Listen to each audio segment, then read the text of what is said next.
you have a very short amount of time. Like we have 4 months to basically make, all the money that we can in a season. How did the face of Gold Rush, a man who built a mining empire before 30, go from TV triumph to courtroom tragedy? The story of Parker Schnabel isn't just shocking, it's haunting. Because when you're chasing legacy at full throttle, one misstep can turn your empire into quicksand. From a small Alaskan town, Parker Schnabel didn't grow up with luxury, but he inherited something greater: resilience. Raised in the rugged grip of the North, his earliest memories were filled with diesel engines, gravel piles, and gold dust. Mining wasn't just the family business, it was his bloodstream. At just 16, Parker stepped into his grandfather's muddy boots and never looked back. By 24, he had hauled out over $13 million worth of gold from frozen terrain that would break most men. America watched in awe as he transformed backbreaking labor into Discovery Channel gold. Season after season, he showed the world how strategy and sheer will could turn dirt into dollars. He wasn't flashy. He didn't flex wealth. Instead, he plowed profits back into equipment, land, and his crew. While other miners bought toys, Parker bought time. And then came the goal: 10,000 ounces in one season. A number so big, so outrageous, that it would etch his name into mining history. But big dreams demand bigger risks. To hit 10,000 ounces, Parker needed more ground, more gravel, and more guts. That's when he pulled the trigger on a jaw-dropping $2.5 million deal to purchase 2 historic mining claims: Gold Run and Sulfur Creek. This wasn't just land, it was legend. Together, these claims had produced over $1.5 billion in gold over the last century. But they came with problems: stripped topsoil, buried tanks, unstable terrain, and ghosted environmental reviews. Parker didn't blink. He wanted legacy, not comfort. He made the move of a lifetime. His biggest wash plant, Bob, was hauled 25 brutal miles across uneven terrain. He gave his team just 10 hours to do it. 10 hours to relocate the beating heart of his operation. Mechanics scrambled, tensions flared, but somehow they made it. Within 4 days, Bob pulled 290 ounces. Then another 276 from rock sand at Elbow Cut. Parker's ledger showed over 6,000 ounces, about $16 million. The dream looked within reach, but success has shadows. And the deeper Parker's crew dug at Dominion Creek and Bridge Cut, the darker those shadows became. Big Red, Parker's original wash plant, and the workhorse behind $53 million in gold, collapsed. After 12 grueling seasons, it gave out. The tension bars snapped. The operation halted. With only Bob and Roxanne running, Parker's margin for error evaporated. But the real ticking bomb wasn't machinery. It was paperwork. What you didn't see on camera were the skipped permits, the quiet land deals, the unreviewed environmental risks. Parker had purchased neighboring claims through private contracts, ones that bypassed review. Government officials took notice. First came quiet visits, then late inspections, then subpoenas. Federal charges followed. The accusations were devastating: illegal dredging, disturbance of protected waterways, failure to dispose hazardous materials properly, falsified inspections, and negligence tied to environmental harm. Prosecutors painted Parker as someone who, in pursuit of 10,000 ounces, ignored the law.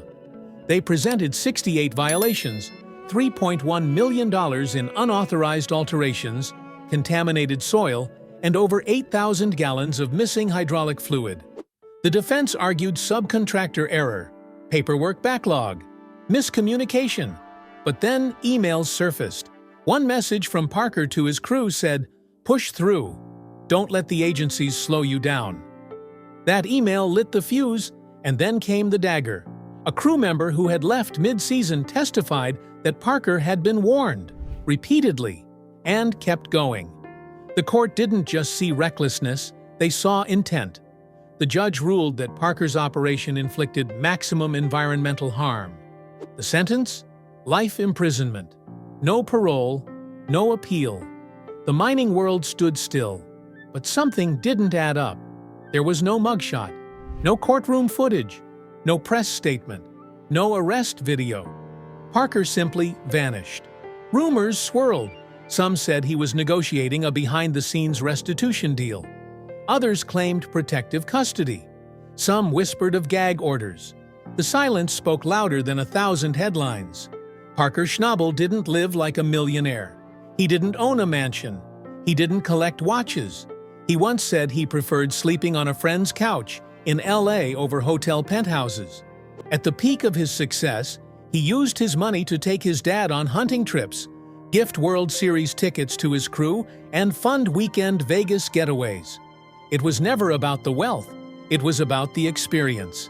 His values came from the wilderness, from a family that carved homes out of snowdrifts and called hardship Tuesday. His great-grandfather was a miner. His grandma moved to Alaska in 1937. His father still rises at 4:30 a.m. to work. Parker was molded by grit, by stories told over wood stoves, by summers spent in the mud beside his grandfather. One memory he says he wishes he could have filmed, sharing dinner with his grandpa after long days on the claim. That's what he lived for. Legacy, not luxury. And now, that legacy is hanging by a thread. Dominion Creek wasn't just a mine, it was Parker's empire. He paid $15 million up front. No leases, no royalty payments, just ownership. But ownership meant risk. The gold wasn't easy pickings. It was buried 40 feet beneath frozen soil. To get it out, he'd need to move 30 million yards of earth in 6 years. To succeed, he needed pace. Over 4 million yards a season. And that pressure didn't just fall on Parker, it crushed the entire crew. Tyson Lee, Mitch Blaschke. Every week they were under the gun. Every delay meant dollars lost. Every busted machine, every winter storm, every skipped permit. It all bled the dream dry. He expanded, signed royalty deals with metallic minerals for a 12-kilometer stretch of Australia Creek. That meant $1 million a year just to maintain access. He added equipment, hired more crew, ran parallel operations in the Yukon and South America. But ambition outgrew execution. In season 15, Parker barely saw Rick Ness. The two had one on-camera sit-down. That was it. Tony Beats? A couple coffee chats. No fights, but no brotherhood either. Because Parker wasn't the underdog anymore. He didn't owe Tony royalties. He wasn't asking for ground. He was the boss, the landowner, the solo general. But that isolation came at a cost. With stress mounting and support fading, Parker was left alone to fight the clock, the courts, and his conscience. He still wrapped deals, still led drill programs, still received awards. In fact, just 2 years before the charges, he received the Robert E. Leckie Award for Environmental Stewardship. And yet, here we are. While others hibernated during winter, Parker went global. Brazil, Papua New Guinea, the Andes, digging gold in jungles, braving mudslides, surviving altitude sickness, all for ounces and opportunity. In Guyana, he nearly collapsed at 16,000 feet, but he got up, kept going. Parker's trail became a streaming hit. His earnings skyrocketed. Between mining profits, licensing, and TV payouts, estimates put his yearly take at over $4 million. Some crew earned $25,000 per episode. But Parker never chased the money. He chased legacy. He chased the echo of his grandfather's boots, the respect of his crew, the dream that someone from a cold town could bend the world's toughest industry to his will. And now, that dream is suspended in silence. Parker's $16 million haul this season? Frozen. His claims? Under review. His reputation? On trial in the court of public opinion. Discovery continues to air season 15. But everyone knows. Something's wrong. And while no one's saying it out loud, the question weighs heavy. If this story made you think, if it made you question how success turns into silence, then hit that like button. Drop a comment. What do you believe really happened? And don't forget to subscribe to Decade Legend for stories that cut deeper than headlines. The truth is out there. You just have to dig for it.